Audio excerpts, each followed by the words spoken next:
Hello, everybody. Welcome back to Cinema Savvy. It is myself, George, joined once more by Reece for a very special spoiler discussion, a review, whatever you want to call it.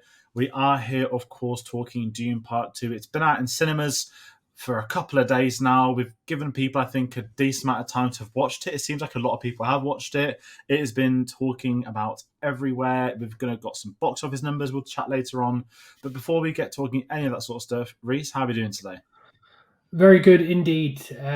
This is the only film that's been on my mind for a hot minute, and it is still on my mind. I've seen it twice now, and yeah, it's just the only thing I can think about. And any film that is being discussed at the moment is just not really tickling my fancy at all. This is the only film encompassing my mind, so I'm excited to get into the deep dive and kind of discuss it and get your thoughts on it as well. Because I know you're at the screening with me, but I didn't get your full opinion. I know you've watched it twice now, so I'm intrigued to see what your thoughts and feelings are regards to it.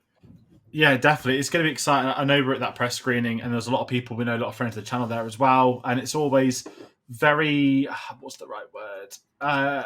It's very not unique, but you don't. I don't take it lightly that we're very lucky to watch films early. There's a better word than saying it like that.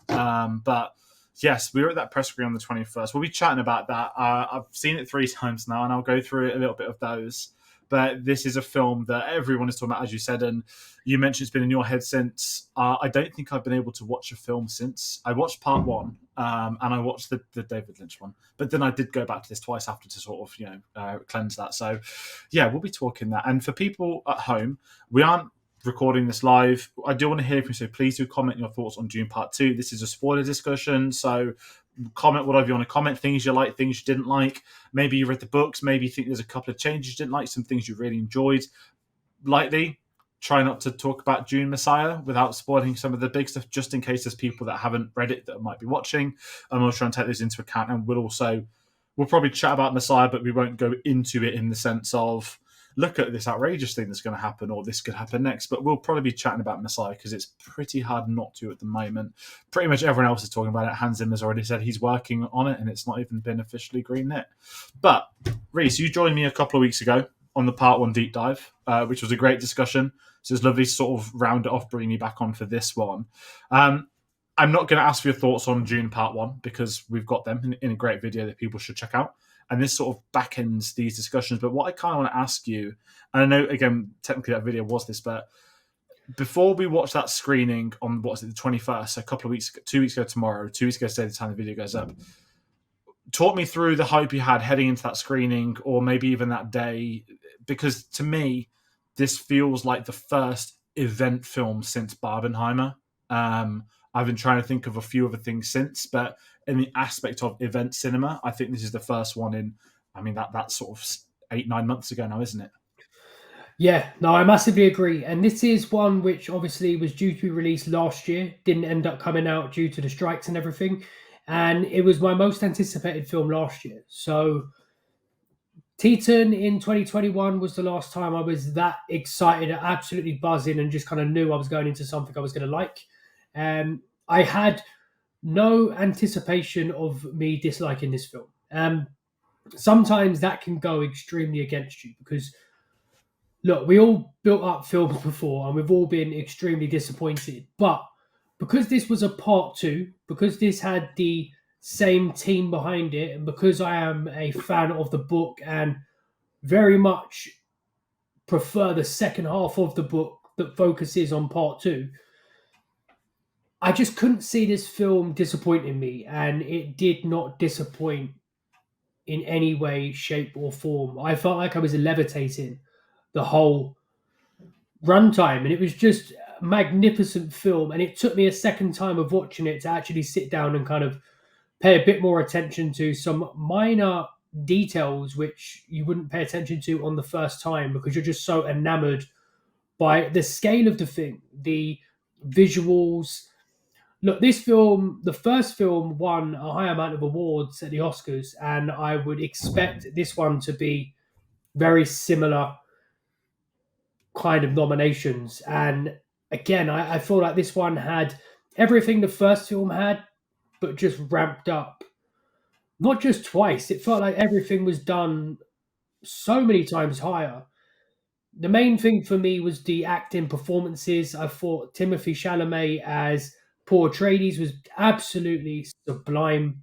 Austin Butler, what an actor that man is. He is a chameleon, and he plays. People have a little joke about his accent in Elvis and stuff like that, and how he's kept it going on. But I just love the way he changes not just his accent, not just his speech patterns, but it's everything about his performance. He is a Daniel Day Lewis esque, and I'm not saying he's to the level of Daniel Day Lewis. I'm not saying that, but the way he changes not only his voice, not only his complete demeanor, but it's his body movements. It's everything that he does. He completely jumps into these roles, and there's not many actors that are doing it kind of like him at the moment. I'm a massive fan of his, and that's just one performance to speak about because I thought everyone was brilliant in this film. Zendaya, fantastic. Rebecca Ferguson, what can you say about her? She's just fantastic in it. And as this is a spoiler discussion, it was an absolute joy for me to see Anya Taylor Joy playing Aaliyah Atreides. Initially, I thought she was going to be playing Princess Rulan, and it ended up going to Florence Pugh, who done a fantastic job. But I'm just so happy that Anya Taylor Joy is playing Aaliyah Atreides. I just think that is going to be the next film is going to have some fantastic performances in it as well, and I just can't wait, man. It's just again, this is now going to be my next hyped up film after this because Dune Messiah I really like as a book as well. I think there's a lot of internal conflict and there's a lot of other planetary conflict that comes into it. And I know this is a Dune Part Two discussion, but I am so hyped to see the third film because this could be one of the best trilogies to ever be made. I'm kind of going to echo that and agree with it. Especially, I mean, this is for discussion when you get to the final sequence of this entire film, and it's like, you know, not Star Wars begun the Clone Wars has, but it's like, oh, I mean, I'd read Messiah just before I seen Part Two, so I kind of knew what happened in the in between, but sort of comment on the original book, and I don't have the words to hand exactly what Frank Herbert said, but I believe I read somewhere that he spoke about Dune Messiah, that one of the reasons he made the second book was because he believed people misinterpreted the character of Paul after after reading the first one in the 60s, which is where his idea for Messiah came to be like, here was a time jump, and no, it was not very good what happened in between. And I love that Denis' approach to what is clearly going to be a trilogy now, rather than just a part one and part two, is he's taking ideas from that second book, scattering them a little bit in part one, but far more present in part two. And I think all said and done, when rather than if that third film comes out, the second book, I think we'll be looking at this incredible encompassing trilogy. And I'm kind of the same as Yeah, you. The fact that they've already, I think Florence Pugh spoke saying that she'd almost known that there wouldn't be much to do in Dune Part 2, but Messiah, there's going to be a lot more. And of course, Anya Taylor-Joy, we spoke about it on the Part 1 discussion. That was the week the rumours first started cropping up that she could have a secret role. And we kind of wondered, and thanks to that world premiere, that was all but if you didn't read the book, you wouldn't have the faintest idea who she was going to play. But every single person that saw the announcement that had read the second book knew, okay, that's that character done. And thankfully, took a video I was going to do off the channel and I was going to try and attempt to cast that role. But then he's done it so much better as he always does. But yeah, we spoke about some of the hype. And I want to draw back to the experience, and this is where people can come and hand it at home.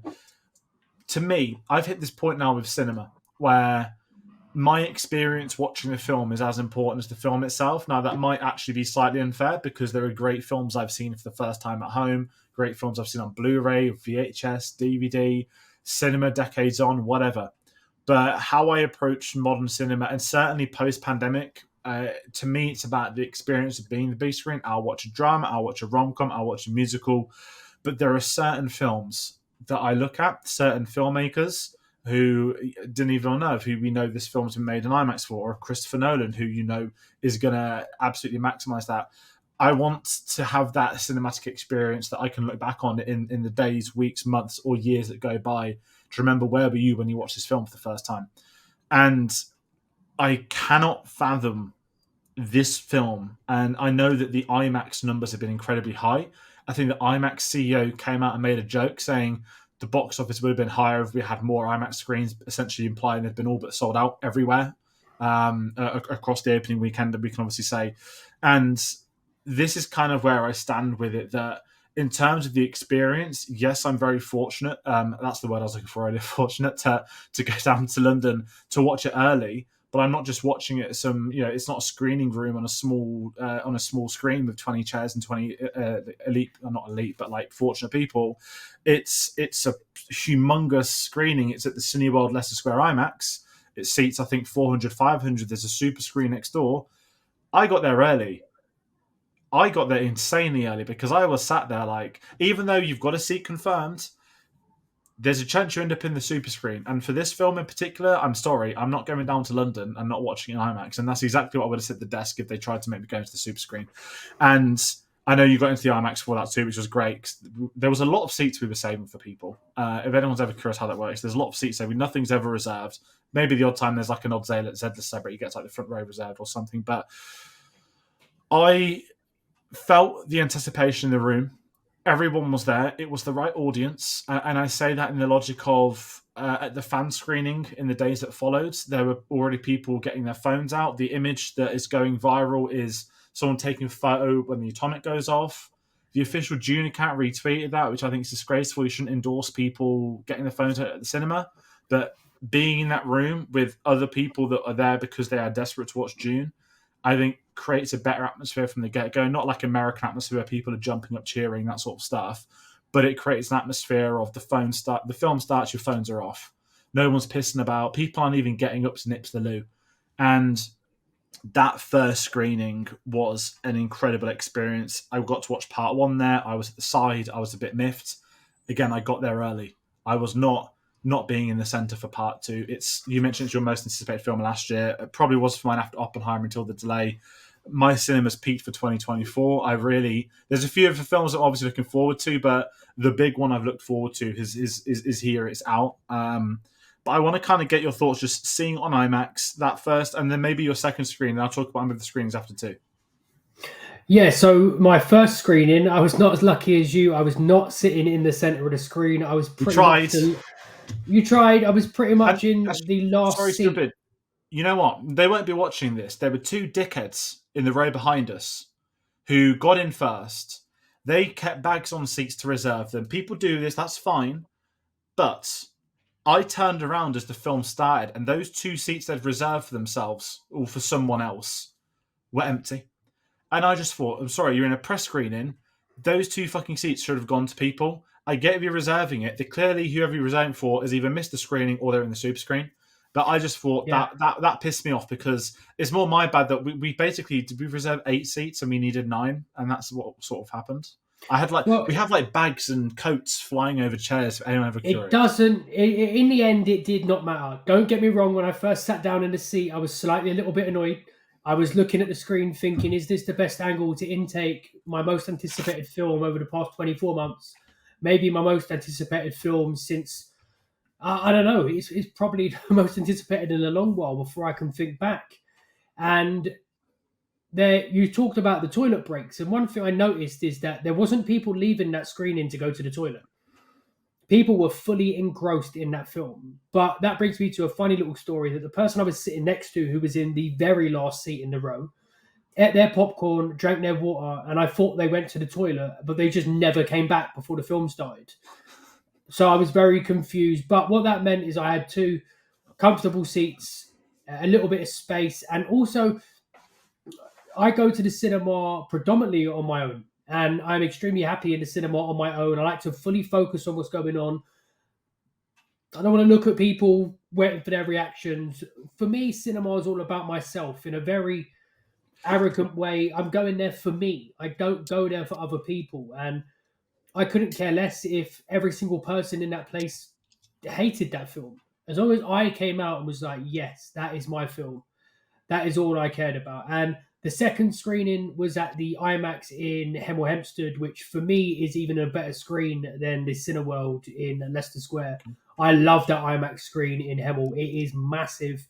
And if you get a middle seat, you're laughing. The sound in there is just insane for some reason. But what it is like, Cineworld in Leicester Square, you have the middle and then you have the two sides. This is Yep, basically just one elongated middle. row. So you kind of miss the two side bits, but you fully get the whole screen. As long as you're not on one of the back rows, which I watched No Way Home on, unfortunately. But yeah, I just thought the whole round experience, both times I watched the film, was fantastic. And you're right. I feel like those kind of screenings, those type of films, do bring out the best in those press screen audiences. It didn't seem to be highly influencer heavy. People taking photos.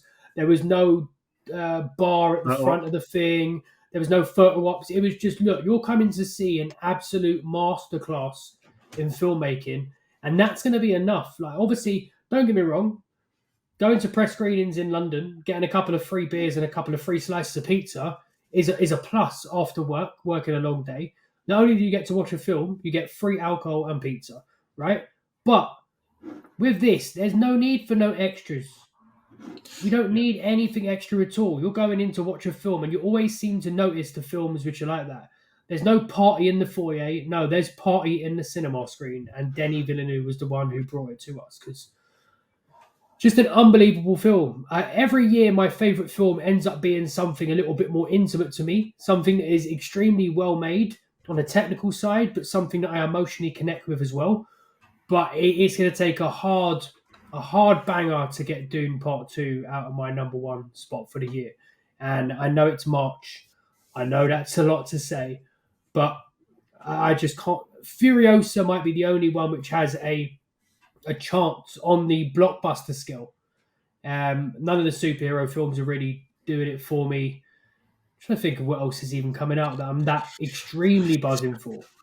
I think when it hits festival season, we'll probably have a better view. I know Megalopolis at some point. I'm curious by, obviously it's Coppola, it's Adam Driver, but I guess because of the strikes, there's going to be so many more delays that we don't know of. I I know would you've seen Bike say, Riders. yeah, the Bike Riders is fantastic again. The Austin Butler hype train is well and truly going to be alive shortly because every role he plays is just completely different. Even though in the Bike Riders, him being a bike rider was slightly off, I don't really know if someone that good looking would be part of a biker gang and would not be modeling for Harley Davidson rather than part of a biker gang. But that is a story for a different day. Um, but yeah, the festival circuit always changes things around. Coppola, massively looking forward to that. Adam Driver, get back on the banger train because the last few films have not been to my liking. What is it? 16, not 69. What was it called? 79 or 65. 65. Mm. 69 would probably be a better film, to be fair. 65, and then Ferrari, I did not like at all. Big fan of Adam Driver, but so far he has not been picking the best films. But back to Dune Part 2. Well, I almost said, well, there are murmurs this week of Austin Butler being in Heat 2 and Adam Driver's supposedly in Heat 2, isn't he? So that's going to, if that film gets made, I think we're going to run with that, especially after Ferrari. You sort of wonder, okay. But I'll talk about everyone. So I had a whole thing for the BFI IMAX. So I went to, well, I had tickets booked for the opening night of the BFI IMAX. For those unfamiliar with that overseas, it's at full IMAX ratio, the biggest cinema in the UK, one of the biggest cinemas in Europe. And it is one of 12 cinemas showing Dune Part 2 on 70mm IMAX, he says, looking on his high horse. Supposedly. Supposedly, yeah. And I went after work. I got a training, a 8:30 showing. I was able to get home okay. And I'd already seen the film, but I booked this weeks ago. And part of me did wonder. I mean, if I had the day off, I wouldn't have actually watched it at all because I was meant to be elsewhere. But I am very envious, even though I'd already seen it, of the people that did the double bill. If I hadn't been confirmed for that press screening, I'd have booked the BFI IMAX double bill. That would have been sensational. To watch 1 and 2 back to back at that cinema in IMAX. I know Dave on the channel watched it his local IMAX back to back. That would have been remarkable. And it's great to see midnight screenings again in the UK. We haven't, I think the last one the UK has had was actually No Time to Die. And that was technically COVID, so which is a bit odd, but we haven't had midnights, and I think they're a great thing for people that want to see these films at midnight. But yes, I travelled down to the BFI IMAX, and the 70mm projection wasn't working. So I did get to watch the film again and I listen. feel so bad because, like, for us, we got to go to the press screening, right? And obviously, I was so hyped for that film. If that film didn't work, and I was going away for the weekend after that, so I couldn't see this film for another week. Um, that would have absolutely destroyed me if that was my first Yeah. time going to watch that film and it didn't show. It would not have been fun It's at all. I got lucky. So for those that aren't familiar, obviously if it's showing on, well, it's good they actually had it as backup, I guess. If showing on Real, obviously the cinemas have a digital version to show. So Oppenheimer, obviously BFI IMAX. Now, interestingly, the people that do the reviews never say this.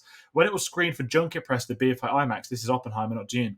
It wasn't ever shown to them on film, which I think was a con. I'd have been fuming. And I didn't go to the press screening for Oppenheimer because it was at the Science Museum, which is a fantastic cinema apparently, but the Neither did press I. screen it wasn't in film.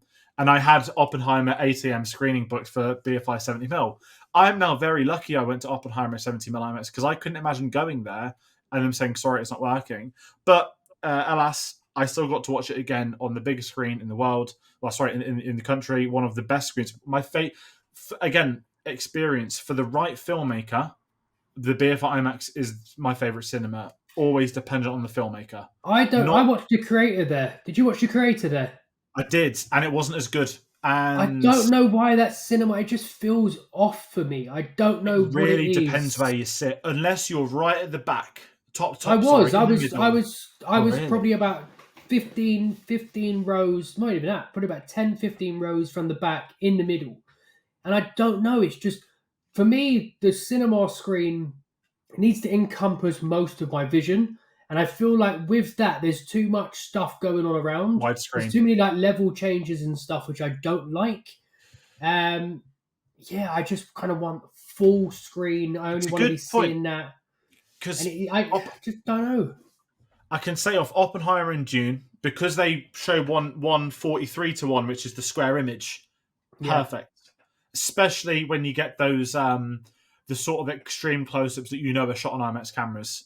But I'm with you. When I've seen the creator there, the Ahsoka press screening was there. Mhm. When it's widescreen, it doesn't look as good. No, And it's not. I love the Cineworld Leicester Square for those. So I'm with you. Like especially, I mean, if you're not going as press, I wasn't going as press. It's an expensive cinema. So it has to be for me, not just the cinema ticket, but the trip down to London, the day out. Is it worth it for that film? In June, it was. And listen, I wasn't too fussed that I was a bit good. It wasn't in film, but at the end of the day, it sold out on loop for 4 weeks. I can't just be like, yeah, I'll come back tomorrow. I can't. So Yeah. I'm still happy I watched it there on the opening weekend. The atmosphere was interesting, like the press screening. Not a single person got their phone out. No one was doing any of that crap. It's the Friday evening. However, my third screening was the Saturday just gone. So that was at my nearest IMAX, which is Resort Worlds in Birmingham. For anyone that's familiar with that, it's like a 25-minute drive house, which is bloody great. It was sold out, which is great because I like to test the logic of a big film. Not because I don't live in Birmingham. I'm in like Warwickshire, but I like to gauge the general audience based on this IMAX because it will be sold out in London, but there'll be no one there. So when that Birmingham screening sold out, and there's two IMAXs about 25 minutes away from each other, when the Resort World one sold out, which is on the motorway by the NEC, it's different to the other ones. And I think the last time I saw that sold out was No Way Home, June Part 2, No Time to Die. Again, event cinema. Oppenheimer, obviously, I should have forgot that. And Barbie was obviously like basically sold out everywhere at that cinema. So it's a really interesting cinema. And that was more, not like moaning about people, but that was the one when you could tell you with the general audience that there are people nipping in and out, in and out, in and out. Someone went to the loo during the worm ride, which I just couldn't get over. But again, people, maybe they drank too much, who knows, but it was still great to see it there. It's a great cinema. It's a good IMAX. It's a bit what you mentioned with Hemel. It's just almost one middle area, but the screen's obviously not as big as some of those London ones. But it's a good IMAX to have locally, and it was still great. So I've seen it 3 times, and part of me wants to go back and read the first book, but that might be a bit too much effort, and it would have been impossible to have done before today. But talking aside from our experiences watching this, and by the way, I'm going to shout out the video going viral on Twitter. The guy in America that built a worm thing and dressed up as a Fremen and went Yeah, around that's this. pretty funny. What? Yeah. Again, I expect that from Marvel thing, but Dune, fair play. I want to know how, who, why, when. But I saw that made me elated. gauging the audience, Stilgar has become the meme of the week on Twitter. Yeah. The first time I saw it, and I'm not going to get into football, but every single time there's a Lisan Al Gaib like worship moment, I was just sat there like, I'm going to tweet this when Bukayo Saka scores next. But everyone was doing it across the weekend anyways. Like, well, there's no point me getting involved in this meme game. Everyone knows it, and I like the reaction of not just us, people that are into film, but the general audience have clearly swept this up and are in on it. And Yeah. I know that we'll talk about Denis next, but even he spoke about one of the big draws for this is the cast, the young actors, and who he says is the next generation of actors. And I can't unthink that, because you look at this cast, and we're not going to go through it like one by one, like the part one. We're going to go through the big sequences more so, but you mentioned Austin Butler. I've got some insane man crush on him at the moment, and I love the Elvis voice thing. People use it as a criticism. I love it. I think he is Southern anyway. Charlie texts me say he's Southern. Stop calling it the Elvis voice, but I could hear it cracking through in this, and his voice is great in this. His performance is great, but he is a star to be. He is on that upward trajectory. Not just the fact he played Elvis, not just the fact he's smashed it out with Masters of the Air. You've got Bike Riders coming out in a few months. If he wasn't cool, that film wouldn't have been delayed. That would have come out during the strike. But they want him to promote it. They want the cast to promote it, which I agree with. But this film in particular, you've got Timothée Chalamet, who's had, multiple Oscar nominations already. He's just had his biggest commercial hit with Wonka. He's back with Dune Part 2. And I will say that this is his best performance. I agree. Think From what I've seen, I've not seen. Name. I was to say I've not seen Call Me by Your Name, but I have seen Beautiful Boy. I've seen most of his films, and I really like him. But there was something else about him in this film, even compared to Part 1. There was something about his performance in this which is frighteningly excellent. And there's a scene which we'll no doubt talk about. There's an evilness there, right? And obviously, this is a spoiler discussion, so we can get into it. There are bits of, you spoke about Dune Messiah being, because obviously book readers of Dune Messiah will kind of know where this is going. And there are a lot more hints throughout this film about the direction that it's going to take. And it basically tells you what's going to happen. It's like, if I go down this route, billions of people are going to die. And there is a pure villainness there slowly coming in. And a villain, again, it's a protagonist that ends up being a villain, but it's still the protagonist of the story. Like, the antagonists are clearly the Harkonnens, right? And clearly the royal family, Emperor. whatever, the emperor and stuff. But they're not doesn't mean the other side are the good guys. You know what I mean? They don't end up being the good guys. They started on the good side and they're fighting for freedom. But can you really be a good guy if you're killing that many people? He says, doesn't he, that he says, he goes, this is how I'm going to win, and it's by being a Harkonnen. And that's the end of the film. The start of the film, he goes, your father didn't believe in revenge. Well, I do. And I like that, and I think he's incredible in this. And I know he is the lead, he's Paul Atreides, but it really does feel like his film. And when you've got an ensemble cast as incredible as this, when you've got him sharing the screen, I know he's worked to Florence Pugh before, and obviously he's worked to most of this cast on Part 1, obviously, but there's something else in him that emerges. And I think I just, we'll talk about the soundtrack later, but just one of my favorite sequences of this film is not just him walking through the crowd. It's just even before that, when he's an out of focus shot of him in the desert, off with the worm in the background, the Hans Zimmer score, an absolute hero. And I love him in this. And you said he's beginning to get evil, and I think he's risen to it. And how many times you watch films where you cast this? I'm going to try and avoid comparing it to Anakin Skywalker. It's really unfair. I'm not just hating Christensen, but the Star Wars prequels. But when maybe more superhero type stuff, when you get like a hero that's going to be a villain for an hour or two, and they can't do it, Timothee can. And the direction, how they shoot it, how the whole film, and how it's been built up. And we've not spoken much about it yet, but we are going to. This is his film, and 100%. I know that's a stupid thing to say, but we spoke about it with Part 1, right? It's not a stupid thing to say at all, though, because he's that damn good. He commands the screen, and it is his film. And of course, Dune is about Paul Atreides, Part 1 and Part 2, specifically, and in Part 3 as well. But I said this a couple of years ago. I think that Timothée Chalamet is this era's Leonardo DiCaprio, There's and I DiCaprio. truly do. I'm not saying that he's had a performance of DiCaprio's level yet, but I just feel like if you look at DiCaprio's earlier films, you look at There's a something trajectory as well. there is, and he is clearly a. He's obviously got that boy.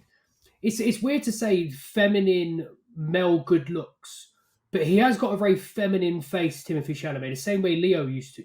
But he's clearly got male looks, if that makes sense. I don't, Yeah. No, I know kill what me you in mean. the I know what you comments mean. if I'm wrong, but he has feminine features. He's a good-looking male who seems to get just know the right performances and films to pick. He's working with some really good directors, and he seems like he's trying to work different roles and not trying to have the exact same monotone performances that I'm- are safe. And obviously, Wonka, I didn't like Wonka.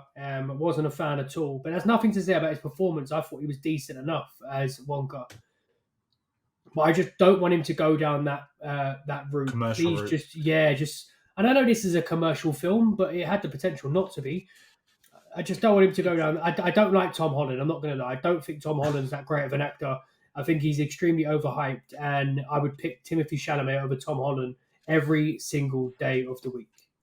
No, I'm exactly with you on that. I was going to make And a comment again, I about don't that. want to just sit here start slating off actors for no reason, but he came to my head because they seem like a similar trajectory, Well, and yeah, and I would you've got take Timothée Zendaya as well. Chalamet all.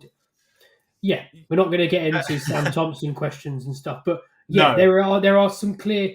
There's the age thing. There's the Zendaya thing, which seems to be supporting actress in a a supporting commercial franchise they're actress. doing, Exactly. Um, and the and there's awful the Brit. rumors.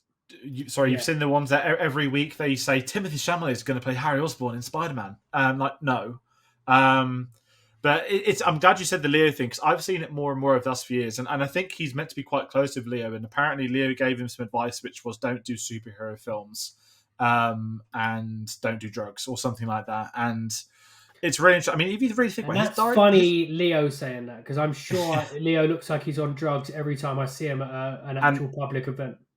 and he was almost Anakin Skywalker, but wasn't picked for it, which is kind of insane when you think about that too. But it's really interesting that he spoke about this, and I kind of I see it. If you look at his early career, I mean, his first film, I believe, was Interstellar. I'm guessing he'd done theatre work or TV or something on the side, but I believe his first film role was Interstellar. And if yeah, it's a very small role, but if your first film is a Nolan film, that's pretty insane and fair play. And again, looking back, That was his second film. seconds. It may have been the first film he filmed, but his Okay. first film was Men, Women, and Children. But it's quite. I mean, obviously, I believe he's one of the youngest actor But nominees at the Oscars for yeah, Call Me by Your Name. But you, his career trajectory, who he's working with, Christopher and Nolan, he's already worked with. Luca yeah, Guadagnino, he's already worked with. He's already worked with Greta Gerwig. Wes He's Anderson multiple Wes times, I believe. Anderson multiple times. He has worked with Adam McKay, who again, that's not really much to talk about. Actually, Adam McKay is pretty shit. Um, but he's worked with Paul King as well. But there's some good directors there, and clearly Yeah, some challenging roles. and So yeah, I'm a big fan of his, and I think again, this is not to say that he's anywhere near that level now, and he'll have the same career that Leo has, but there is potential there. And once he gets past that boyish adult stage, which he's currently at, and I felt like he looked a lot more grown up in this film as well. And I know there's a small little period of time since the filming, but yeah, there looks like a change from part one to part two, doesn't there? Like something, yeah, whether it's which costume massively or helps. physicality, there's I something think it's a different. bit of everything. I think it's physicality. I think it's facial kind of stuff. It seems to be a little bit of growth on the beard front as well, which some of us struggle for around here, still in our 30s. But yeah, he definitely looks a lot more grown up in this, and I think that adds to the evolution of his character.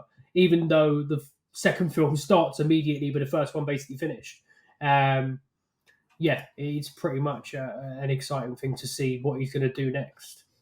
No, 100%, and kind of sticking with that as well with Denis in the lead, is that he's the director that's cast him, and it's not just the lead role. This is going to be a role that changes Timothy's career. Yes, we've mentioned he's been nominated for stuff before and after, but from a commercial prospect, this is the Leo stuff, right? Leo in the '90s does Titanic, and that's a humongous. Well, it's still one of the biggest films of all time, and it probably always will be, but he even then uses that to then he's getting funding on other projects. He's working with different directors, and I do think Chalamet is going to go that way career wise.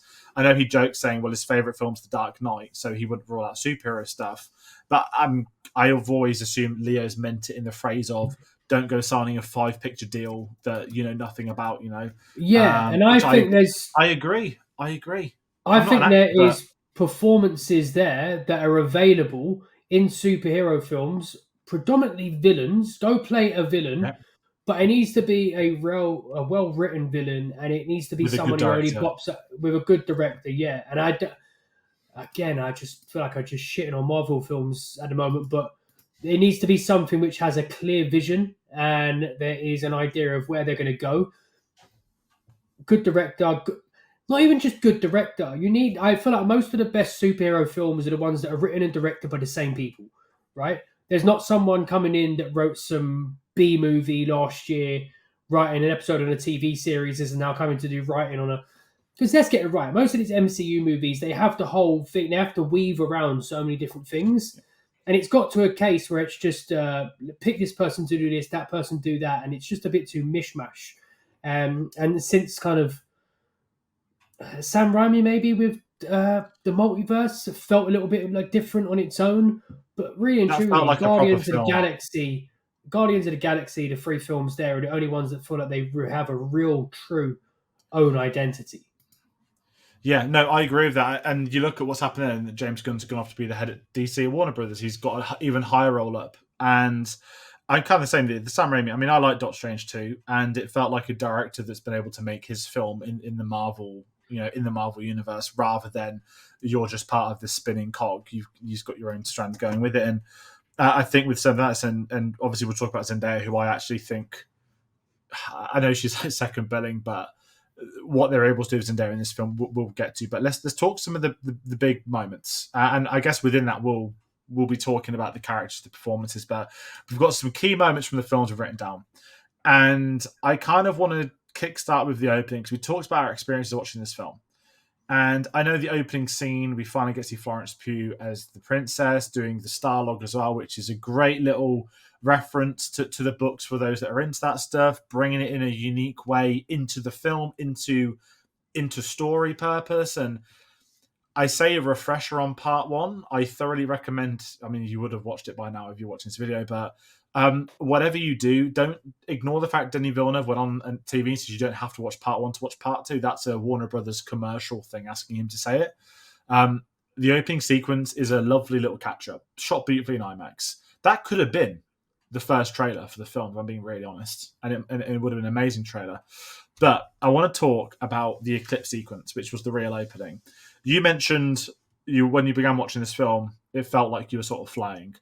And I know it's become a thing online, but the moment the Harkonnen soldiers said climb and the Hans Zimmer noise score kicks in and they just sort of levitate, that's how I felt like watching this at the cinema. And I'm Yeah. just sort of there, like, and I was watching it at that point. I'm like, 2 minutes in, there's already been a tracking shot, and people mock tracking shots. But I'm like, 2 minutes in, am I already sat here saying it's a masterpiece, and there's another 2.5 hours to go?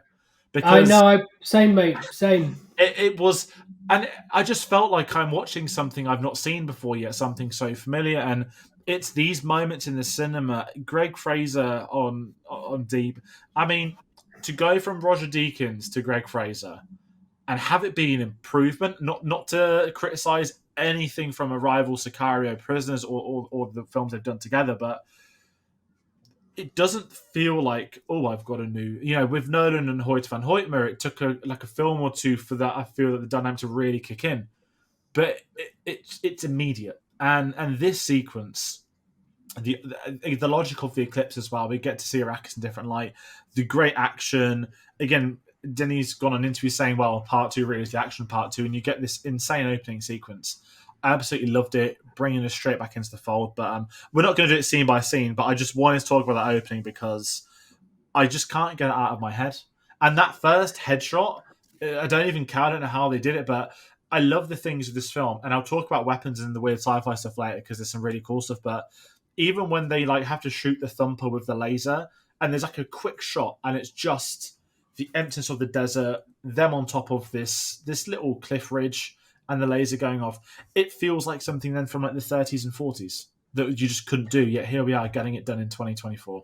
Yeah, we'll get on to these. I'm sure you're going to bring up these scenes, but there was certain scenes for me. I'm just going to say kind of what scenes they were, which kind of just I was like, oh my god, this is just the scene you talk about with the Harkonnens saying climb was just like that. Just looks so cool, and like, oh Yeah, my god, get me one of them suits, like right bloody now, right? That scene there was fantastic. The scene where they're taking down the spice extractor, yeah, with yeah. Charlie and Paul.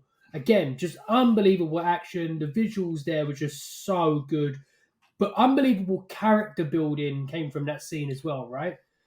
Then you have the worm riding, right, which just looked so good. And then for me, the best scene or the best visual scene was the fight between Paul and Frey. I thought like when it goes into the silhouette and you just see the planet behind. Look, I've been thinking about that, and don't get me wrong, I did feel it did look different than I thought it would be in my head. I didn't picture a Dune behind the action. I pictured it in inside kind of a mausoleum type of place. And I expected it to be much larger inside and to be much more people. But the fact it was so intimate in there and it was so enclosed, and seeing how it was enclosed there, but it was so open out there, and it just showed that everything that was happening in this small moment meant so much for what was going to happen out there in not just that planet, but every other planet. What was to come in that small location was going to have recuperations for every single thing that happens from then, right? And I just thought, I don't know, man. There was just many a times during this film, and I was like, oh my god, that looks insane. I just thought I'm production, just everything, just it's just another one of those reviews where I just sit on your channel just saying perfect, perfect, perfect. But like that's just how I felt watching this film, and I can't speak highly enough about Greg Fraser's work on this film. And you're right, coming after Roger Deakins, who is one of the greatest cinematographers of all time, is not easy, but he's done it seamlessly. And I think that just goes to show how good he is as a cinematographer. And I feel like that goes to show how good Denis Villeneuve is as a director. The way he is able to, if he doesn't get a best directing nod this time, I'm going to lose my bloody mind because there's no way they haven't seen what he has done to get this film to what it is, and the fact that he is meshing all these parts together to make what is, in my opinion, a masterpiece. And I know everyone seems to always say, "Oh, you can't say that you've just seen the film." Well, I bloody can, and I will. This film is a masterpiece. It's one of the best films I've seen in a long while, and it is a cinematic experience. I've not had way too many cinematic experiences where I watch a film which I was buzzing for. I came out still buzzing for more. I love the source material. You look behind you, The Dark Knight. That's my favorite cinematic experience of all time. And I came out of that film and I knew immediately I'd seen a masterpiece. And I knew immediately it was going to be one of my favorite films. 15 years later, I still bring up the experience that I had in the Manchester IMAX to anyone that will listen to me, basically. And this is the same way I felt coming out of this. I felt euphoric. And it's one of those films you come out and you hear a couple of people saying, "Oh, I didn't like it." And I'm like, I do not care. There's nothing anyone could say that would get my mind away from how much I love this film. I agree, and the masterpiece thing is interesting because it's a statement that some people throw around. I think most people do it sarcastically or jokingly online, like they'll watch something, but for me, certainly with blockbuster filmmaking, I think it's an art it's few and far between. I'm not criticizing the blockbusters. There are an incredible amount of great blockbusters, but sometimes there are almost seismic ones. That I mentioned, event cinema. You mentioned The Dark Knight. That's the film that changed my life, and I've said it before. I mean, you got Star Wars 1 when I was 3 years old. I guess changed my life to a degree, but The Dark Knight's the one where it was. That's how I get into film, is The Dark Knight, and I am genuinely convinced there are going to be. And I think Lord of the Rings did this. I didn't see them until I was older, but I remember the first day I started studying film, and they went around asking everyone for their favorite films, and there's a lot of people like Lord of the Rings, Lord of the Rings. First time I watched Lord of the Rings, and Dune is naturally compared to that a lot, and it's understandable but frustrating, but completely understandable. Again, sci-fi fantasy, but the unfilmable books that's going to be a trilogy versus this. It feels. I'm not talking Oscars of this as well, but with Lord of the Rings is a miracle in the sense of Peter Jackson being able to make that everything working out in the right way. And Lord of the Rings has this thing that Dune doesn't, and this would never happen again. Now it's never going to happen again in modern cinema. To greenlight 3 films back to back to back and shoot them all back to back to back before the first one ever releases in cinema. I believe there were some pickups among, for 2000, Return of the King, whatnot. But Warner Brothers would never do that again because this is the evidence of why they wouldn't do it again. Because they would have announced the trilogy before Dune Part 1 happened. And the more I've been thinking about it, the more I actually love the fact they didn't do it. And hear me out. If they say back in 2018 we're making Dune 2, and I know Messiah doesn't work because of the time gap, but let's say hypothetically, your Fade Routher is cast from 2018-19, right? That's not Austin Butler. That, and I don't mean that rudely, and I'll be saying I don't think Florence Pugh is the princess either.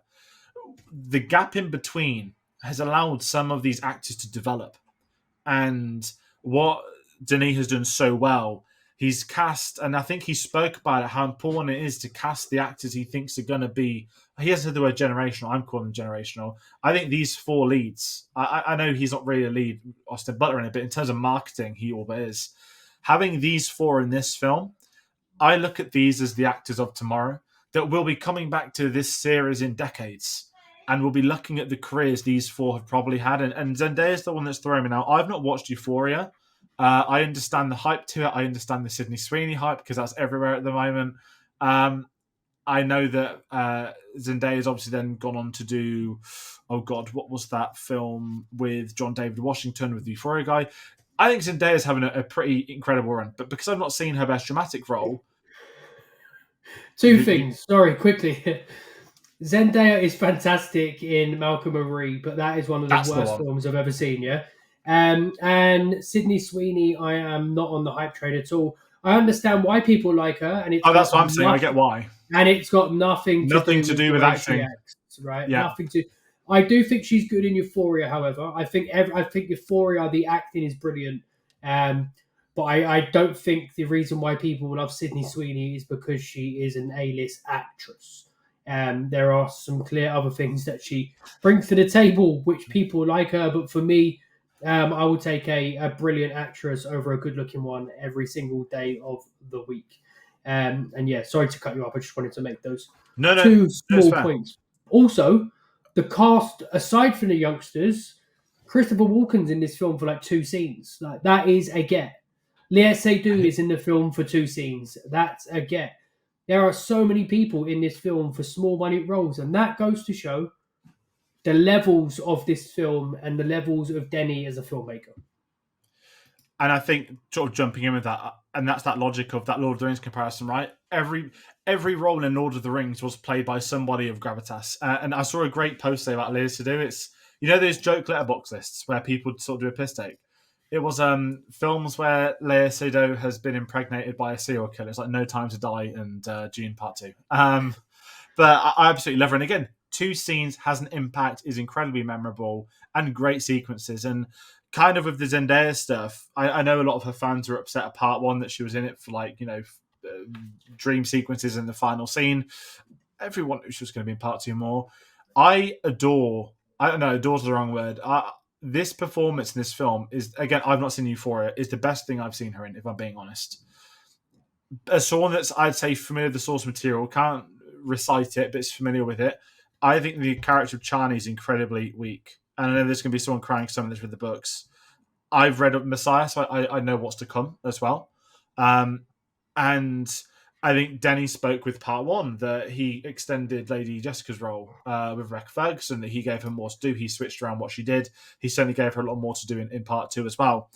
And I absolutely think he's nailed it with Chani, that he has not been afraid to make changes to the source material, because this is an adaptation.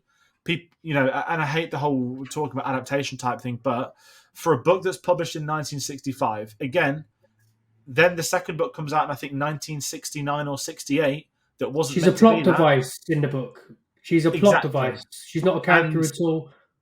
exactly. And I'm not talking about like women's rights or anything because some weird people are going to cry somewhere. Oh, strong, independent women. No, it's not that at all. She feels, as you said, like a character.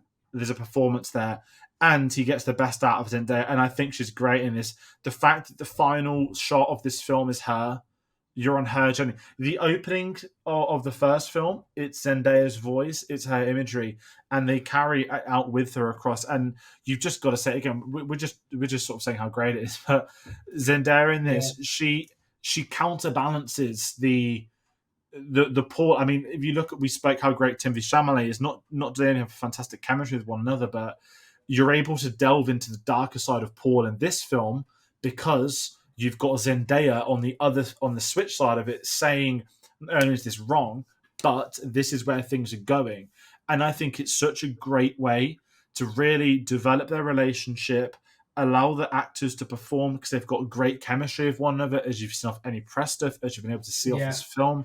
The romance is believable with an incredible Hans Zimmer romance theme he created for this, which I'll talk about more in the soundtracks. There's a great behind the scenes story to that. But even looking ahead, it does the best thing, which I didn't see coming.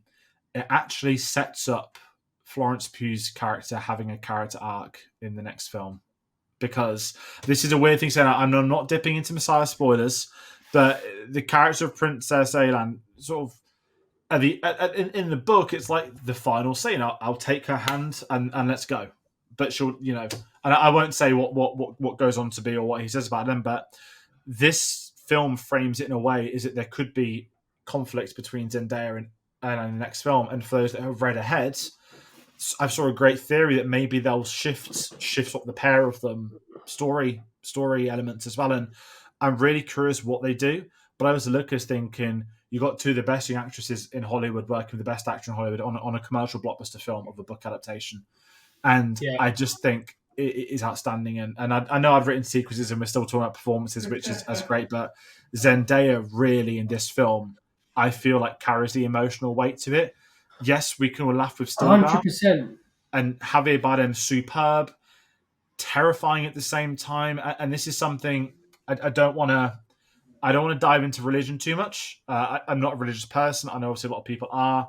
I know there are Arabic roots with the Dune books, but the takeaway from this film, and this is something I've seen more so on Twitter than real life. Obviously, you never know who you're talking to online, but the amount of people, yeah, Paul's great. We all believe in Paul. Blah blah blah. Stilgar's hilarious. Like how great he is. This is something I love about both the performance and the direction. You look at the first third of the film, and Javier Bardem he's almost comic relief of the worshipping, the Lisan Gaibi. One of the funniest moments of the year is the cut from Chalamet's speech to, my mom's trained to do that. I just want to learn to fight. The cut to all of them sat together when he's like, he is too humble to see it. And it's Yeah. so, and again, the perform, take us all like It Javier did Bardem come doing across. comedy. It did come across like a Monty Python a sketch at Yeah. that point, It for did, sure. and you kind of wonder at this point, are they just going to make him a laughing stock? But you get to the key sequences, and it's like, kill me, take my place, kill me, take my place. This is for you. And the final sequence, it's still a guy getting onto the warship, lead them to paradise. That's terrifying. And I'm not talking about the exploitation of religion, but for those that haven't really clicked or got it, and I've got to be really tricky for how I say it, because I'm not talking about religion, I'm talking about Dune Part 2. The logic, and I think this is where maybe some general audience have been maybe confused at the same time. Like, for example, my dad wasn't the most familiar with it after, but the fanatics that come with it, yes, it's funny, but we're seeing the dangers of extremism.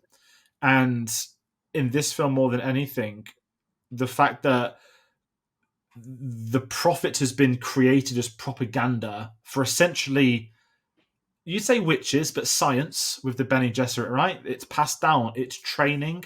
They are trained in that way. They have abilities. They have put this prophecy and written this prophecy into Arrakis, into the Fremen, almost as a get out of jail card for anyone that ends up in the scenario. And we get to see that. I know some people might disagree and say, well, they create a prophecy and it becomes real, which I kind of agree with. But knowing that the Atreides and Rebecca Ferguson makes it abundantly clear from the opening scene, well, I either become the Reverend Mother or I die. Like, I don't have a choice. And I think it's a really tricky thing for a director to insert religion into a film and do it in a way such as this, but it's done in such a mature, hauntingly way. And I think there's a lot to resonate with it. I'm not talking about like current events at all or nothing like that, but there is an approach to how they did this, which is really interesting. And I'm very interested at how people read this text. And that sounds like I'm in an RE lesson at school, but do you kind of see where I'm going with it? That they could have glossed over all of that stuff, but they don't, and it can't. And that's what makes Timothée Chalamet's performance better, more haunting, is that he has inserted himself into their culture, into their prophecy for his own personal gain. And he's amazing in it, and I would follow him too, based off the scenes in this film. Yeah. But yeah, sorry to sort of monologue there. No, it's good, and I agree with you. I do think religion is a big part of this film, and I feel like the good thing about films is it gives people an opportunity to give their own opinions on stuff like religion and politics in a nuanced way, which people can see in a different manner. And I think what this book, Frank Herbert's book, does is it does show you that it's not just about following a religion; it's about belief, right? And there's a reason why a lot of people follow religion, and it is because of belief. And it sometimes it's to do with being scared. I think a lot of people are religious because they want to feel like there is something else there. And if they see stuff that they define as miracles, and that scene you're talking about with Paul Atreides, when he basically says, "I know this, and this about you, and there's no way I could know that other than me being the Messiah," right? And it's like he could have got that from somewhere else. And I know it sounds insane, but it's just that idea of coming across like a prophet, and that's kind of what this whole thing is. And yeah, I there are clear religious stuff in there. I don't delve too deep into the religious stuff there.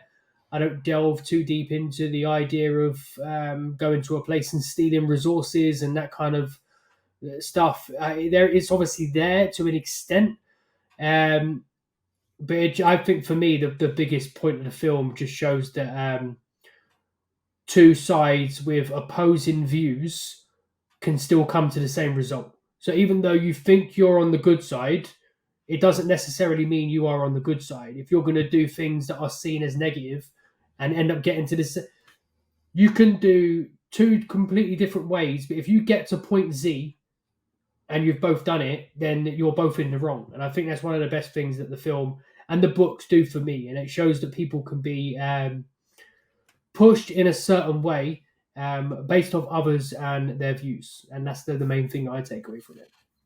No, I agree, and again, it's. I think it's a really tricky thing to put in a film, and I know, as you said, there's source material, there's stuff they can go off, there's obviously real life stuff. You know, there's no coincidence in the 1960s when Frank Herbert writes it. It's based on Arabic culture. Arabic culture in 2024 is so much more prevalent than it was in the mid 60s. Not just talking like sports washing stuff like that, but the world is more open than it was 60 years ago to see other cultures and visit and travel and all these sorts of things. And I think it's such a tricky thing for Denise to even calling it the Holy War when we know in the book it's the Holy Jihad. Now, the word jihad is never going to get put in an American film these days for obviously real life stuff.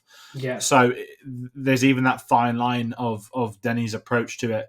And again, you need that maturity. Imagine I know it's sort of a piss take, but imagine someone like Michael Bay doing Dune. You know, they've completely missed the point of what they're talking about, and I don't think at any point Denis ever misguided it. And what I love most is he spoke about this being one of his favorite books growing up. Him and Hans Zimmer did some amazing interviews together about this recently, but the fact that he's had this vision in his head for decades, and I don't want to sound arrogant and say it's the right vision, but he understands what he's talking about. There's a level of intellectualism there. And I'm not criticizing book readers or anything, but sometimes films can fall into the wrong hands of adaptation. Goes for studio heads, goes to the fact Legendary own the rights, not Warner Brothers, is far more comforting to me that Legendary are the ones that are making these key decisions. At the same time, I'm not sure how I feel about a series about the Bene Gesserit, which is apparently coming out in the next few months, which apparently filmed a year ago, which is insane. So there's obviously more Dune stuff coming. But for me at the moment, the mindset is on the films, and kind of spoke a bit about the Fremen, spoke a bit about some of the characters. I want to talk, and this clearly is a big part of the direction. You mentioned Lea Seydoux, Lady Fenrig. I'm not going to talk about the two actors that have been not cancelled, that have been cut. We'll maybe bring them up at the end. But there is a sequence which is going to be spoken about and remembered for years. Not just the Harkonnen arena fight. I can't remember is it on Haiti Prime, the planet? Correct, the whole sequence. I wondered and wondered when I kept seeing these trailers, these black and white shots of Austin Butler. I just kept sitting there thinking, why are they doing black and white? Why are they doing black and white? How do you do this? Is it a flashback? Is it this? This sequence, and again, we don't meet Fade Ralph until halfway into the film. And praising Denis Moore, we get so many great extended sequences of Raban, shout out Batista. WWE Game Out today. I'll be playing something a bit later on. That sounds so weird. But you can't just not put Fade Ralph in part one and bring him in part two. It has to be built up. You need this. It's like wrestling. You need to build up the arrival of somebody. You need to see how someone else's fails to bring in this new threat. And I love those early Harvester attacks and the attack on the spice depots, because we're seeing the Harkonnens failing, so they've got to turn to something else, which is Fade Raltha. And the build-up to bringing him in, up to the point we see him, even the Bene Gesserit discussing him, like, we want to really bring in this like psychopath who we think we can control. He's getting this immortalized build-up. And the Harkonnen arena sequence, and the whole Heidi Prime stuff, the simple logic of, we are out here in our black sun today. What a great way to justify one of the most innovative camera techniques I've probably ever seen, because visually this film has it all.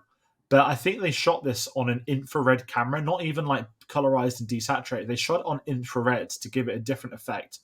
The fireworks that were sort of imploding, not exploding, everything creatively about the arena sequence. Looking like ink, wasn't it? It's like ink bombs, like when you come from Squid. Like that's what it kind of looked like when the Squid underwater.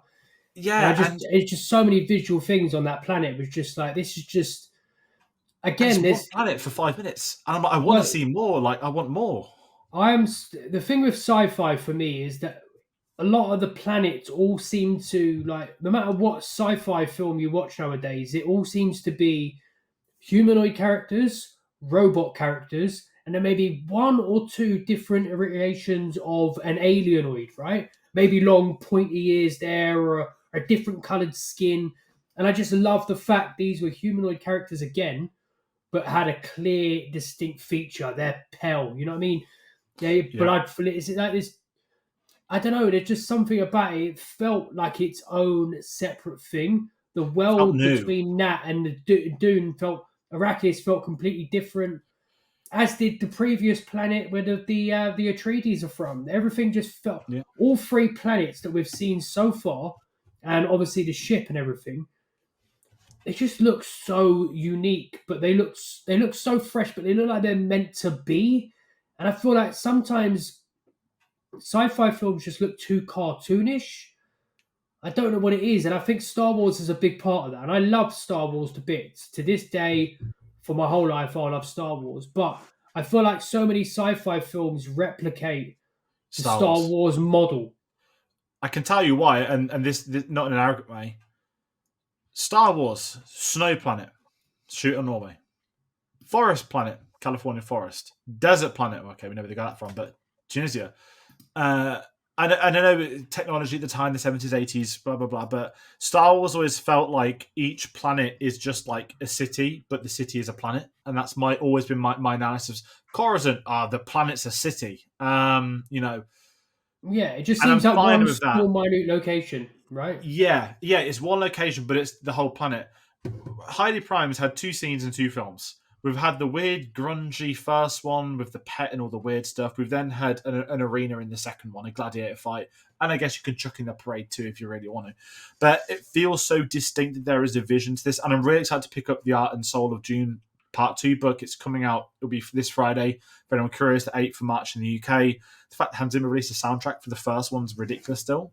And a lot of those are actually used throughout. But I do feel that Dune feels like, you mentioned Caladan, it's those great moments in part 1 of, even the ship rising out the water is still one of my favorite visual images, and kind of sticking with it. Even this, when you've got the harvesters, right? And this felt so weird. And I know you're not as big on Star Wars, but on May the 4th, a couple of years ago, Disney did this incredible thing. They basically did like a documentary, sort of fictional documentary within Star Wars, where I can't remember the name of it, but you would go on a planet and you would just watch this one camera just for 20 minutes, like a tracking take through a planet. And it was sort of like, this sounds dreadful, but it was incredibly entertaining. I've hit these levels of Dune where when we're seeing the harvesters start up to begin the shift and we're seeing the machinery moving, we're seeing the tracks, the little pincer things, I'm like, I would watch some fictional Dune documentaries on how they harvest. I'd watch a harvester for an hour if I could. And I want to know more. And that's credit to the production design, to the world building, to the director. It doesn't feel like we're shooting, let's chuck in a block behind us and say it's something. Everything feels lived in. And that's what the original Star Wars had. The environment, the galaxy, the Imperium feels real. It feels like it exists for those reasons. And Dune just so well. And the Harkonnen arena, I just loved. Even from an architectural perspective, Tron Legacy is one of my favorite ever films for that sort of stuff. I know Joseph Kosinski did architecture before filmmaking, which explains some of his incredible work with Oblivion too. But even the designs in the Harkonnen world and the Harkonnen apparatus on Arrakis compared to how the Atreides world is, and the Atreides designed sort of what do you call it, like ships and buildings and stuff, it's so distinct to each other. It doesn't feel like it's the same thing done differently. It's not like it doesn't ever feel like a faceless CJ army. And we kind of get that to a point with the Sardaukar. They have their own personality, and that came from a 1-minute sequence in Dune Part 1. Although we didn't get the throat singing man in Part 2, sort of gutted, but I understand. But there's just something about this and that arena sequence, and immediately not because I'm on a wrestling hype, but the Hans Zimmer score. I mean, I've got back into wrestling, right? And the wrestling music themes have got really crap in the last few years. There's some good ones. And, it's distinct, right? It's part of the personality of a character is their entrance music. Well, there's not really many, is there? It's kind of Cody Rhodes and Seth Rollins. And that's it at the moment, in my opinion. Yeah. And obviously, when The Rock comes out now, he's obviously goes off. But it's the singing elements. But Hans Zimmer. Get the man doing wrestling entrance music, because I want to make it my alarm clock. The really high pitched trumpet sounds when fades. There's no more dun dun dun. Yeah, it's just honestly the music. I know he spent a lot of time and so much. If anyone's listened to Dune the sketchbook, a lot of the stuff from the sketchbook make it to part 2. There's a great song called "Song of the Sisters." It's about 16 minutes long, basically a Bene Gesserit soundtrack. Loads of that's in part 2 for the sequences of Leia Seydoux, because he's been writing this music for years for these people to bring up in certain ways, and it's an unbelievable score. And I feel that in the same way John Williams is attached to Star Wars in almost the same way George Lucas is, I honestly have Hans Zimmer attached to Dune in the same way Denis is.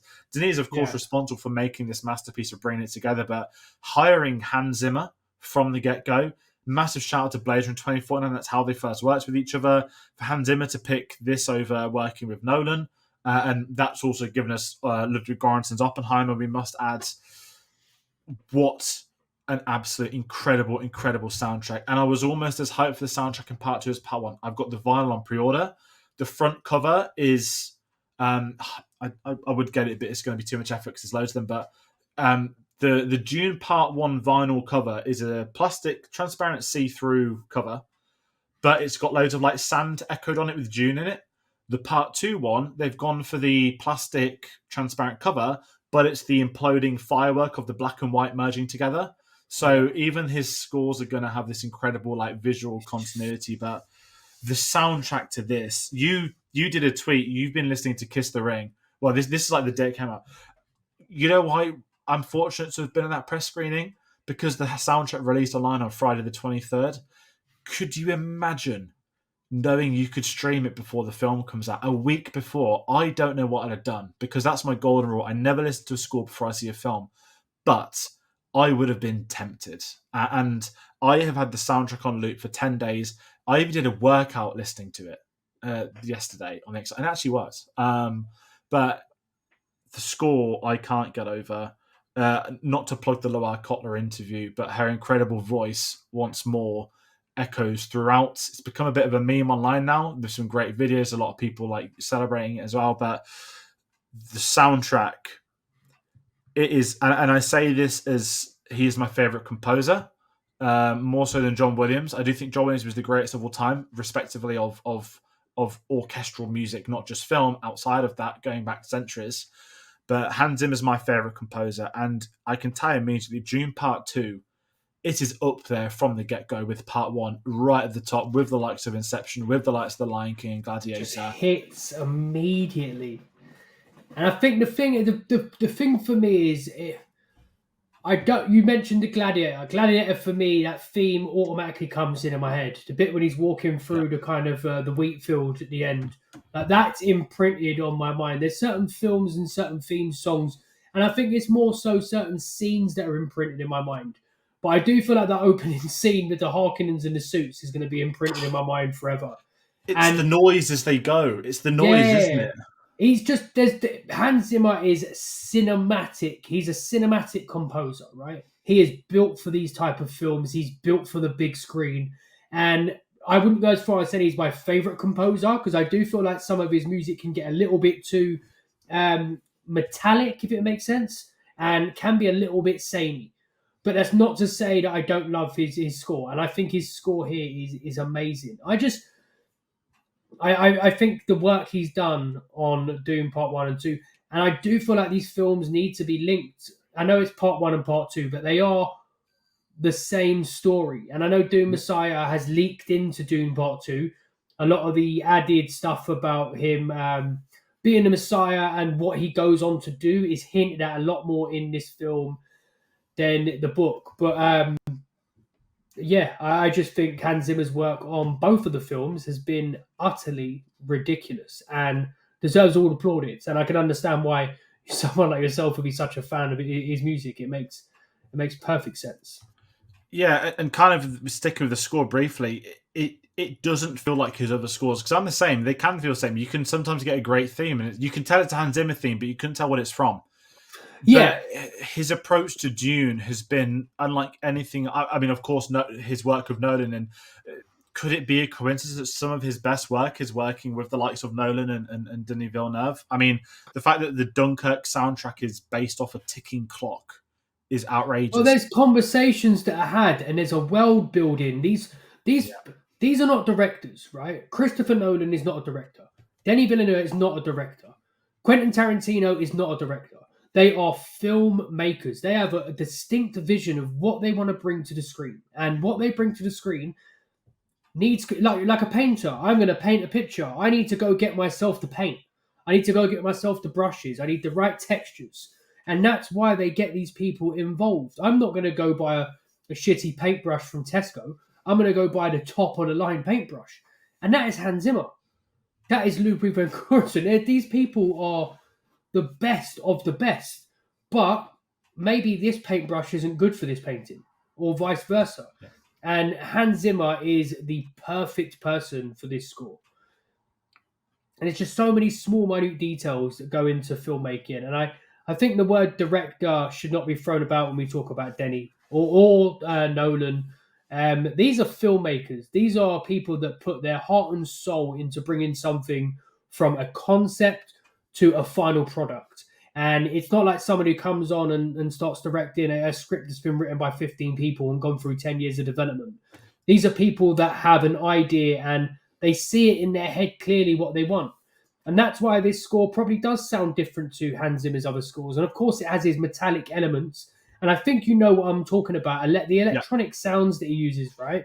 But The it's arrival clearly its scene, own, yeah, the it's clearly its own thing. But there's a reason why he was brought on to be the composer for this film because that sound suits the story and it needs to be something which is completely different from John Williams' iconic Star Wars because we all know that Dune and Star Wars are one's inspired by the other, so it needs to be completely different. They can't have any similarities.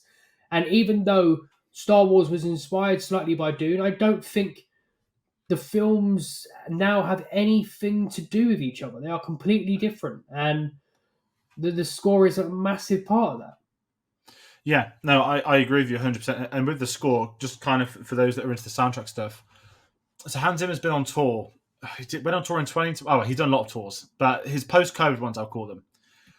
He opens each concert with the House Atreides suite, but he's done an interview in the last week and said he's been playing the romance theme from Dune Part 2 on his tour, and it kind of had this weird thing, right, where it's a really beautiful song. Obviously, it's played up with Shani and Paul, but now I'm going back to it. The opening of his tour, the first minute, we have Loire Kotler who comes out on stage. They're not doing the drums or the, well, it's not bagpipes, it's electric guitars, but he basically laughs as I've done a Christopher Nolan. I've been playing my Dune 2 soundtrack for years and no one's clocked it because it doesn't feel new to me because I've subconsciously heard it on not just seeing it live on a tour, but it's actually ingenious. And then in the same interview, he basically was like, when I started working on Part 2, Denny gave me a copy of Dune Messiah. And he goes, that wasn't you can have a copy of Dune Messiah. That was basically a get to work message. And he said he's already working on Dune 3 now. And listen, if anyone's seen Hans Zimmer in interviews, he isn't just a traditional. He talks like a rock star in the sense of how he approaches. When he's on tour, they don't even have a conductor. I've never seen film music done without a conductor. They are doing it all on stage. Incredible. And he uses the same people. So the incredible, I forgot his surname, but Pedro, who got... Just real musicians, though. They're like, I watched the Bob Marley film. I watched the Bob Marley film the other day, and they were like they brought a new guitarist basically, right? And this actually happened. And the guitarist is saying, "Where's the set list?" And they're like, "We're talking about a set list. We just play what we want to play when we play it, and we react to the crowd." And like that's proper musicians. And Hans Zimmer is 100% a proper musician. So the fact that he leaks these kind of scores into his concerts is so good because you can see the reaction from people, right? And you can fully gauge what people like and what people don't. And then you're watching the film and you're like, hold on a minute, I've heard this before. Yeah. And it's insane that he's got away with doing that. And I just feel like, I don't know, there's people that are born to do stuff. And Hans Zimmer is born to make music for film as well. Yeah. And as you said, it's cinematic composure, and that's what I can't take away, that it's not about listening to it at home, it's about accompanying that image on screen, and he does it like no other with this. And as he is for Dune, like, and listen, I psyched off that Dune TV series. Hans Zimmer's not doing the score for it. I know they got the guy that did not Once Upon a Time. What was the All Quiet on the Western Front from last year? That the composer for that's doing the Dune Sisterhood series, and I'm sort of there, not Rudy, but I know it's only been 2 films, but I'm like, really? Dune without Hans Zimmer now? I know we can say the same about it, Denis. It's a bit soon, but yeah, incredible soundtrack. For those that want to listen to it, as you said, it's streaming everywhere. And if you want to pick it up on vinyl, like I mentioned, it's on madebymutant.com. For anyone curious about that sort of stuff, they were Mondo. When Funko, the toy company, bought Mondo, the art company, make it make sense. Not only did they sack all the Mondo staff for the toy failures, but they've set up their own business. They've just took Hans Zimmer clearly and Warner Brothers Tower Music, and a lot of big people move over. So if you want to get Dune on vinyl Part 2, made by me, I think Elijah Wood's like one of the board members or something. He's helped bring it together, which is lovely. So for those that like art, original art, not just like posters, like original proper art, that like scores, that like vinyls, there's a lot happening on there. So I'm just going to shout that out just because it's new and upcoming, and they ship domestically in the UK, so you have to worry about stupid import charges moving forward. But we've been talking, we've been going an hour and 15. I feel like we could end up talking 4 or 5 more hours, but I know we can't do that. But I want to talk about something that we've not actually talked about at all: worms. We knew a big part of Dune Part 2 was not just going to be a worm ride, not just the trailer seeing them in attack, but in Part 1 it was almost show don't tell, right? They teased them a couple of times in a couple of different sequences, and we got to see them actually functioning in this. I'm still trying to fathom that in the year 2024, I've just watched a blockbuster film where there is a giant sandworm that is probably one of the most thrilling things I've ever seen put to screen, and it's a worm. Not criticizing them as a species, but how you take you look at what modern sci-fi has become, spaceships, flying things, but riding a living creature of the desert. the sandworm sequences in this are jaw dropping. It's the I know scale, this. isn't it? I feel like I'm not saying, oh, he's writing a CGI thing. I am literally there like, they're riding worms, dude. Like, I believe it. Like, I don't know, it's not real, but that's down to production design again. The models, the visual effects, how they CGI and shoot the everything. sequences. It's just Yeah, phenomenal work from everyone and involved, man. and getting to the final, I couldn't even call it battle. The act, the moment the worm emerges out the sand. I mean, I was already hyped off my own head at that point. At that point, I'm sort of frothing at the mouth at this film. But the worm, the I made it the thumbnail, the speech, the arm up, the nuke going off, topped off by the fucking worms, is just one of the greatest things I think I've ever seen on a screen. I can't really say anything more. I can't give you an eloquent response to that. There's films They, that do that. Top Gun, Maverick. yeah, As soon as he showed them how to do as soon as he showed them that this can be done, from that scene on, that film was just like, oh my god, this has been sick, but this is a joke. And this here was even better for me because I was buzzing the whole way through. But as soon as it goes to this is fucking war, like everything was just boom, boom, boom, boom, moment after moment after moment after moment of unbelievable stuff visually, thematically, sonically. It was just hitting every single button on my personal film loving agenda. And it was like, by the time the end credits came up, I was like I've just been through something intense, and it felt like an experience, and it's just such a joy, man. and that's what we want. We want experiences from going to the cinema. You don't just want to, oh, I watched this, I ticked it off the list. And we've all done that. I've done that. And, oh, I need to watch this for this. But June's like, we're witnessing something special. And other people are witnessing it too. And it's going to be something that's spoken about for years and years and decades to come. And it is just incredible for doing that. And again, it goes to everybody involved from a creative perspective: performers, production designers, costume, actors, actresses, composers, direct, anything attached to it. It's something you can look at and be. Imagine being associated to a film like this in part one. Like, you must be beaming at not just the film, but people's reactions and how they're taken on board. And I know that Frank Herbertson spoke about it as well. He's called it the most faithful adaptation of Dune, and I think he's called it one of the best adaptations you could do, Dune. And when you hear, I know it's not the original author, of course, he passed away, but I don't want to get into book changes because I hate these sorts of things, but I do want to bring up one. And I'd always thought this: they get rid of the 4-year time jump, and I guess in turn of that, keeping Alia unborn for this, and through that you lose other characters, whatnot. I absolutely love the decision to do this, and Denise spoke about this in an interview this week where he basically said one of the hardest things about adaptation is having to change that source material, but you have to do it essentially in the vested interest of making it for cinema, a cinematic thing. You do a 4-year time jump in this, and you've got an all sentient, all being, all knowing 4-year-old girl who's going to kill the Baron. That ain't going to work on film. We saw that in the 1980s. It didn't work on film. And the very conscious decision to rein all this in, to keep it in the months that followed the events of part one, I think it's one of the best things they did. It makes it work more fluent as a film. It makes it work more fluent as a part two. If you get a 4-year gap and then you get a 12-year gap to the next film, it seems a bit jolted and a bit funny.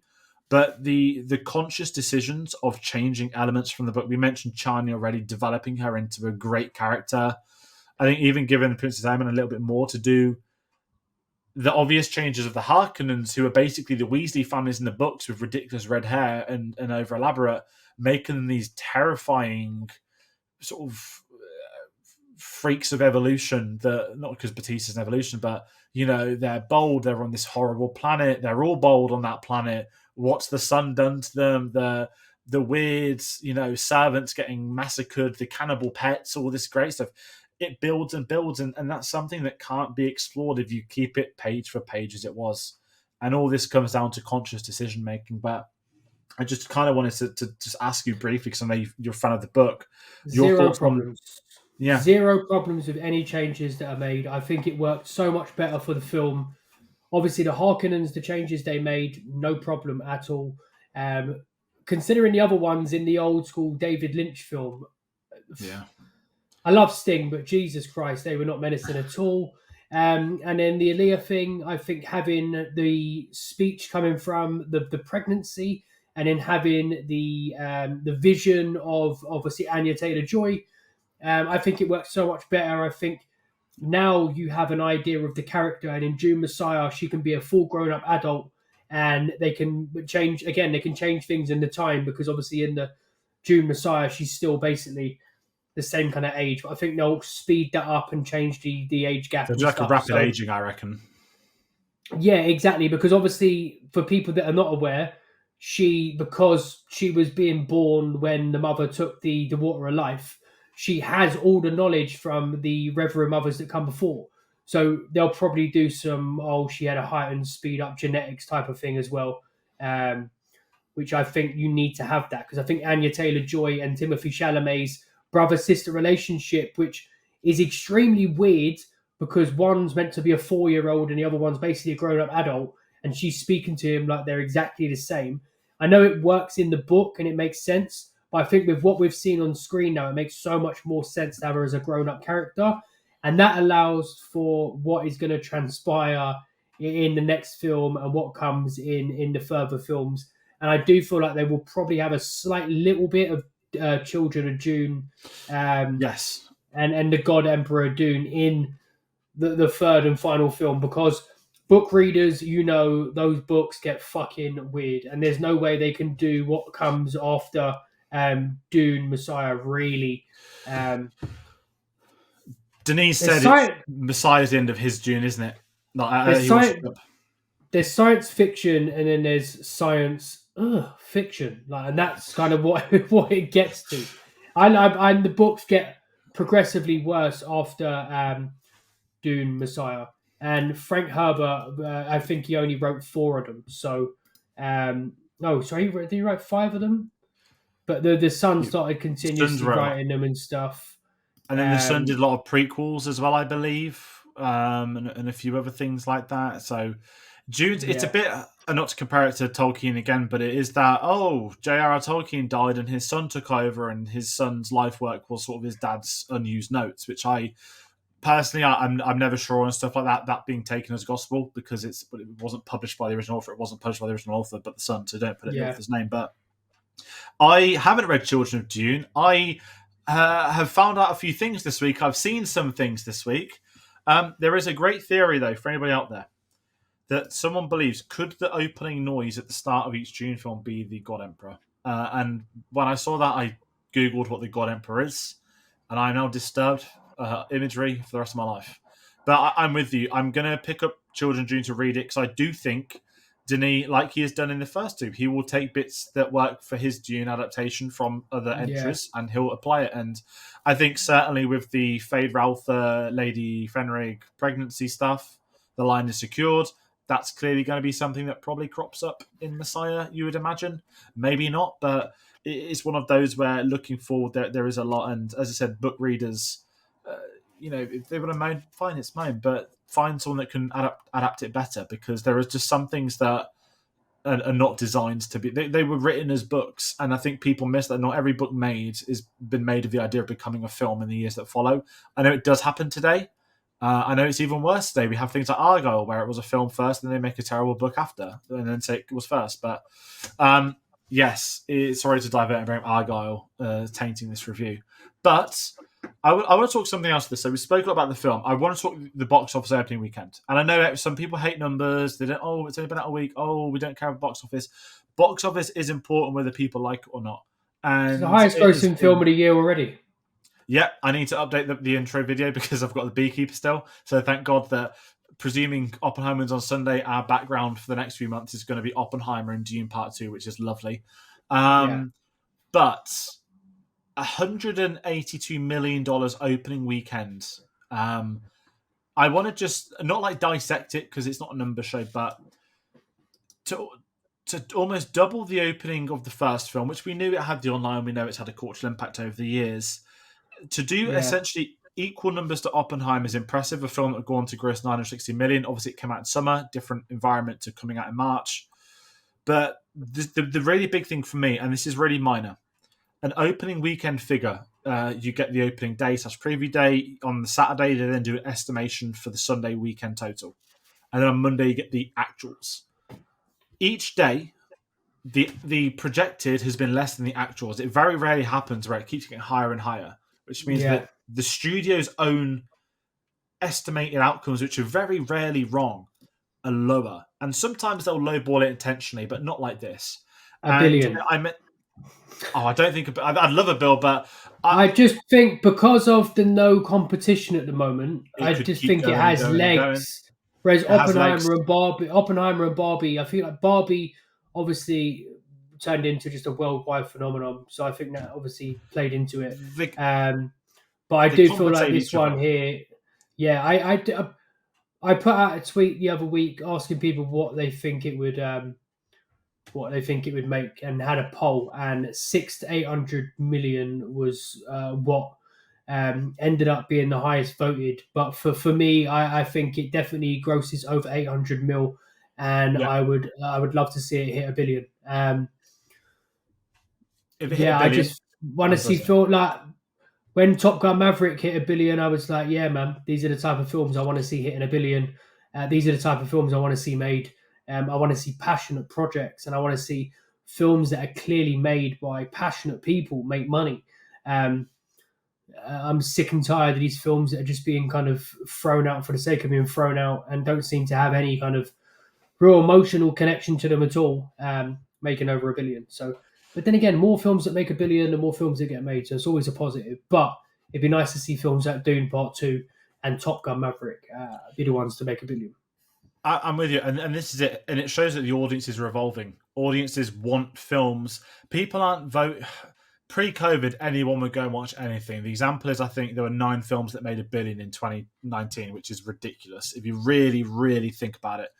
And post-COVID, the cinema's become a luxury, certainly for families, certainly for the content of streaming, that a lot of these you can wait, they'll find their way into streaming services. Cinemas, to be the gargantuan hits, almost need a narrative of you have to go to the cinema to see it. And you mentioned it's about having legs, and Dune's going to have legs. Top Gun had legs. Oppenheimer had legs. Barbie had legs. You know, these big blockbusters that have done so well, that haven't expected to do so well, have absolutely done that. And I really hope, I'm not going to get pessimistic and optimistic Dune could hit a bill. I could easily see it hitting 800 now, based off the opening weekend. I know that obviously it's going to be, you know, the blockbuster season. The key at the moment is IMAX, and they call it the premium screens. The IMAX CEO coming out saying Dune would have made a lot more money if we had more IMAXs in the world. People aren't just going to the cinema, they're going to the best way to watch these films. They are consciously aware of the experience, and Dune is one that makes them go to the IMAX. When Godzilla comes out at the end of March, which looks fucking dreadful, I'm sorry, I can't get over how shite it looks. I'm tired of seeing that trailer for Godzilla vs. Kong. It's Warner Brothers. One bad opening weekend, Warner Brothers will swap Dune back in. And I think we'll, obviously, because it's their own film, they can do so. But I'm really optimistic for this over the coming weeks. I think word of mouth is going to travel fast. And I think a lot of people will be going. I think you'll get people that are watching Part 1, which I believe has been on Netflix's homepage for a few months, apparently. So you're getting a lot of people that are maybe watching Part 1 going to Part 2. I've been telling everyone. And it's one of those films that I can tell people that are not really big film fans, go and fucking watch this film. It is insane because it's a cinematic film that the general audiences are going to like. And that's why I think it has legs. I think Oppenheimer was brilliant, but Oppenheimer was a 3-hour drama with really one action scene. This is a completely different animal. I do feel like this is going to be a billion. I think this is the film that makes Denis Villeneuve a household name. And I'll be real, not outside of film circles. A lot of people have seen some of his films, but I don't. You know how Nolan's a box office draw, the new Nolan film, and he's 1 in a million because he is, I believe, right now the only director that can pull billion-dollar numbers out of thin air, like he sort of did for Oppenheimer. I think Denis will be one there. Let's say his next film isn't Dune Part 2, which we think could be the case. Sorry, Part 3, Messiah. You know, he spoke about having 4 different projects on the table. Maybe he does a film first. I'm sure Warner Brothers are going to have something to say about that. and they'll probably try and convince him to try and do it sooner or something. I believe he's already writing the script. It does make me think they're a bit further ahead than they maybe want to make out. But I think this will be a director now who uses. I don't want to call it. Sounds really. You know how Nolan did Batman, and now he has this unlimited career because he did the Batman films, but they're comic book films and it's Batman, so that's much bigger than adapting Dune. But if this film has the recognition that The Dark Knight's going to have and do for Nolan's career, Denis going to have that. Maybe he's going to get his Inception next to then go back and finish his trilogy. You know, it's really interesting. And I think the big thing of what I've done is celebrating that.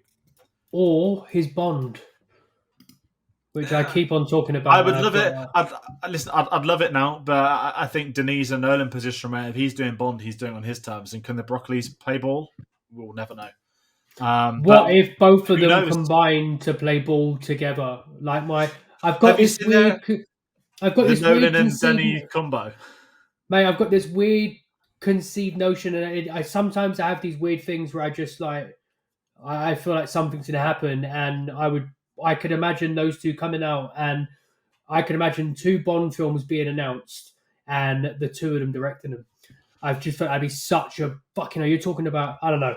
There's just something in my mind that's got to be said, and it sounds insane. It's because they keep doing Q&As of each other. They keep, and I love it. They promote each other's films. They promote each other's shooting. I think Denis said, well, asked him about shooting on 70mm IMAX. He goes, well, it can't only be Christopher Nolan releasing films on 70mm IMAX if you want it to continue.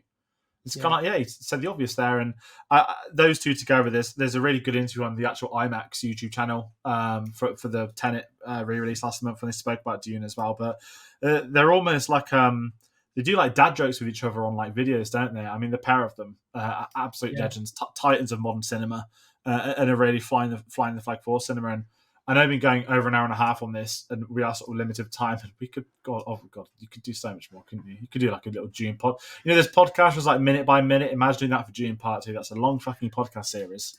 I don't think people would want to listen to me speak for 10 hours about one film. I don't know. Rebecca Ferguson.